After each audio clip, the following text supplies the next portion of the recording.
తిరుమల వెంకటేశ్వర స్వామి పట్ల మాజీ సీఎం జగన్మోహన్ రెడ్డికి అత్యంత భక్తి విశ్వాసాలు కలిగి ఉన్నాయని టీటీడీ మాజీ చైర్మన్ కరుణాకర్ రెడ్డి అన్నారు. ఆయన డిక్లరేషన్ ఇవ్వాల్సిన అవసరం లేదని చెప్పారు. ఇవ్వకుంటే ఏమవుతుందని ప్రశ్నించారు. జగన్ తాత, తండ్రి అనేక పర్యాయాలు తిరుమలకు వచ్చేని వారు ఏనాడు డిక్లరేషన్ ఇవ్వలేదని అన్నారు. ముఖ్యమంత్రిగా జగన్ 5 ఏళ్లు శ్రీవారికి పట్టు వస్త్రాలు సమర్పించారని తెలిపారు. తిరుమలకు వచ్చిన ప్రతిసారి తిరునామం ధరించి సాంప్రదాయ దుస్తులతో భక్తి విశ్వాసాలతో శ్రీవారి దర్శించుకున్నారని చెప్పారు.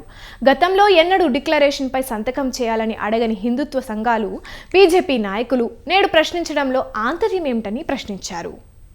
వారి పట్ల అనన్య భక్తి విశ్వాసాలు కలిగినటువంటి ఒక పూర్వ ముఖ్యమంత్రి స్వామివారి పట్ల భక్తిని చాటుకోవటానికి వస్తూ ఉంటే భయపడిపోయినటువంటి ప్రభుత్వం చేస్తున్నటువంటి నిర్వాకం ఇది.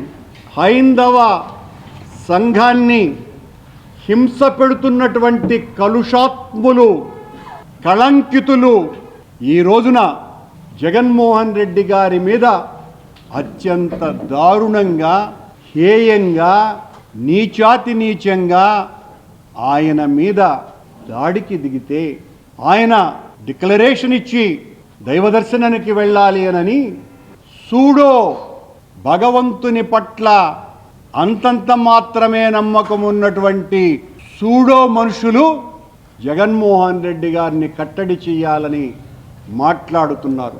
స్వామివారి పట్ల అనన్య భక్తి విశ్వాసాలు కలిగినటువంటి ఒక పూర్వ ముఖ్యమంత్రి స్వామివారి పట్ల భక్తిని చాటుకోవటానికి వస్తూ ఉంటే భయపడిపోయినటువంటి ప్రభుత్వం చేస్తున్నటువంటి నిర్వాకం ఇది.